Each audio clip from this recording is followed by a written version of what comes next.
우리가 오늘 새벽 예배 하나님 앞에 드렸는데요. 우리 다시 한번 우리 인사해 볼까요? 예수님이 부활하셨습니다. 예수님이 부활하셨습니다. 심수사님, 예수님이 부활하셨습니다. 할렐루야. 수민아, 예수님이 부활하셨어. 자, 예수 그리스도께서 부활하신 날이 바로 오늘입니다. 죄와 죽음을 이기시고 예수님께서 부활하셨습니다. 예수님의 부활은 사실이며 진리입니다. 예수님의 부활의 진리를 믿는 모든 그리스도인들에게 그리스도의 생명과 은혜가 풍성하게 충만하게 있기를 기원합니다. 세계 대다수의 교회들은 오늘 부활절 예배로 지킵니다. 교회 절기 중에서 역사적으로 가장 오래된 절기가 바로 부활절입니다. 예수님의 부활은 교회의 처음이요 마지막이라고 할 수 있습니다. 신약 성경이 말하고자 하는 가장 핵심은 바로 예수님의 부활 사건입니다. 예수님의 부활을 경험한 자들은 제자들과 500여 명의 무리들 그리고 바울입니다. 부활 경험을 한 이들은 예수님의 부활을 전하기 시작했습니다. 특별히 사도 바울은 유대인에게도 증거했지만 특별히 이방인에게 복음을 증거한 이방인의 사도입니다. 그는 예수 그리스도를 증거하는 데 일평생 그의 사명으로 여겼습니다. 부활은 다시 살아남을 의미합니다. 오늘 본문에서는 죽은 자 가운데서 다시 살아나사 그렇게 말씀하고 있습니다. 예수님은 죽었다가 다시 살아나셨습니다. 죽으신 그분이 다시 살아나셨다라는 것입니다. 천국 복음을 전파하시고 제자들을 가르치시며 병든 자를 고치시고 가난한 자를 돌보시고 더러운 귀신을 쫓아내신 예수님이 다시 사신 것입니다. 또한 대제사장들과 장로들 그리고 빌라도와 로마 군병들에 의해서 조롱과 희롱과 멸시를 받으며 십자가에 못 박히시고 죽으신 예수님이 다시 살아나신 것입니다.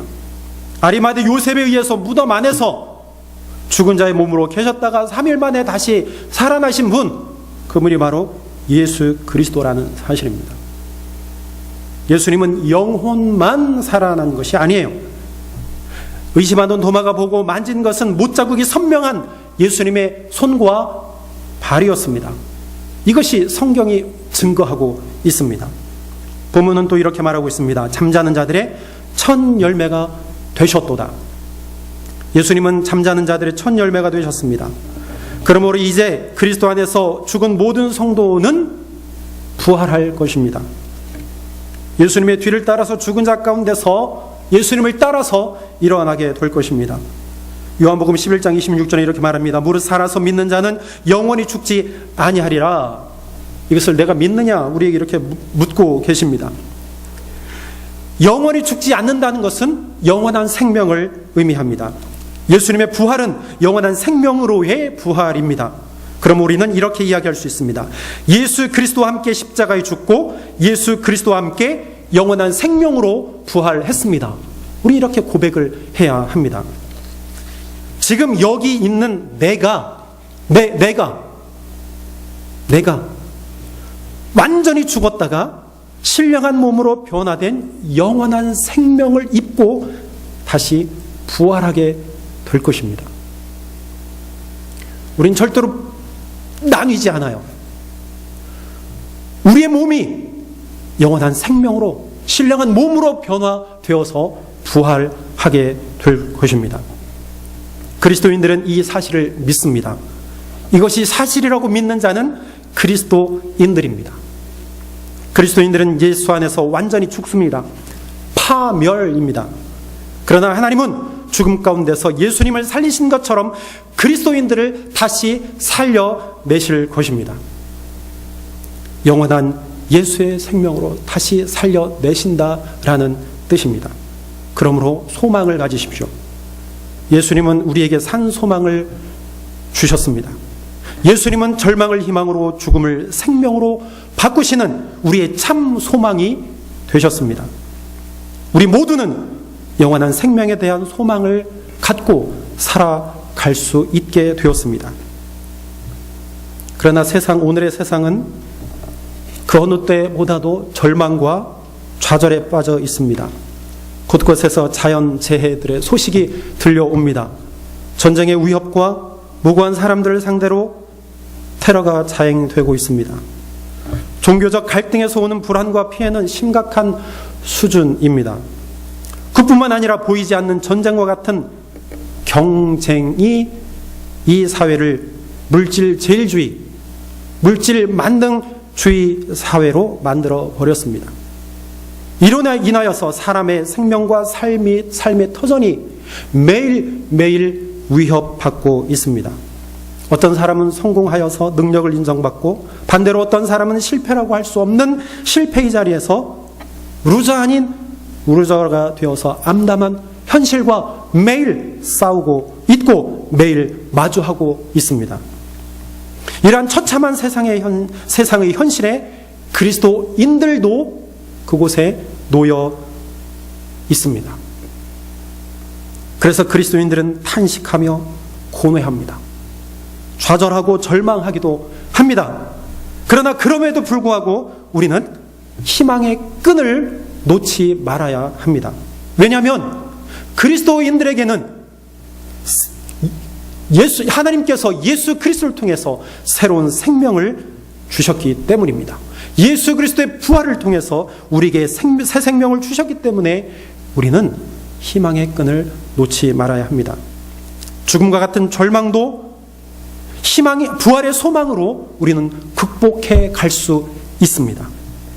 예수님은 아무 죄도 없이 우리의 죄를 대신해서 친히 십자가에 매달리셨고 조롱받고 버림받음으로써 우리의 깊은 절망에 동참하셨습니다. 그리고 모든 고통과 아픔, 절망, 죽음까지도 이기시고 영원한 생명을 우리에게 약속해 주셨습니다. 부활하신 예수님은 믿는 자들의 몸과 마음 속에서 지금도 계속해서 일어나고 계십니다. 2000년 전에 부활하신 예수님께서 지금도 우리 마음 가운데서 매일 순간순간 일어나고 계시다는 사실이에요. 예수님을 통해 드러난 참된 생명은 결코 죽지 않습니다. 사도 바울은 예수 그리스도의 부활에 사로잡힌 이들의 삶을 이렇게 표현합니다. 고린도후서 6장 8절 10절에 우리는 속이는 사람 같으나 진실하고 이름 없는 사람 같으나 유명하고 죽은 사람 같으나 보십시오 살아 있습니다. 징벌을 받는 사람 같으나 죽임을 당하는 데까지 이르지 않고 근심하는 사람 같으나 항상 기뻐하고 가난한 사람 같으나 많은 사람을 부요하게 하고 아무것도 가지지 않은 사람 같으나 모든 것을 가진 사람입니다. 초대교회 기독교인들은 예수 그리스도에게서 생명의 충만감을 경험했습니다. 그의 말, 그분의 행동, 그분의 태도와 그분의 삶 전체에서 죽음을 극복할 수 있는 그 생명의 충만감을 그들이 경험했다는 것입니다. 그들은 예수 그리스도를 부활 생명체로 경험했습니다. 이제 우리는 초대교회 기독교인들처럼 예수 그리스도의 생명으로 충만함을 입어서 믿음의 삶을 살아가야 합니다. 또한 그의 이름을 우리는 전해야 합니다. 예수의 부활 생명으로 살아가면서 죄악 가운데 있는 자들을 부활의 생명으로 참여할 수 있도록 우리는 그들을 이끌어내야 합니다. 이것이 우리의 사명입니다. 부활은 우리에게 먼 미래의 일이 아니라 지금 여기서 우리가 살아내야 할 현실이며 우리의 과제입니다. 우리가 어떻게 이 부활 생명을 이 땅 가운데서 살아낼 것인가? 우리에게 주신 사명입니다. 우리에게 주신 과제입니다. 죽음을 이기시고 부활하신 예수 그리스도의 능력이 오늘 온전한 마음으로 예배드리는 저와 여러분 그리고 세계 모든 곳에서 하나님 앞에 예배드리는 그리스도인들과 또한 고통과 억압과 괴로움과 신음하고 있는 모든 사람들에게 강하게 임하기를 바랍니다. 예수 그리스도의 부활의 평화가 온누리에 퍼져 나가기를 축원합니다. 기도하겠습니다.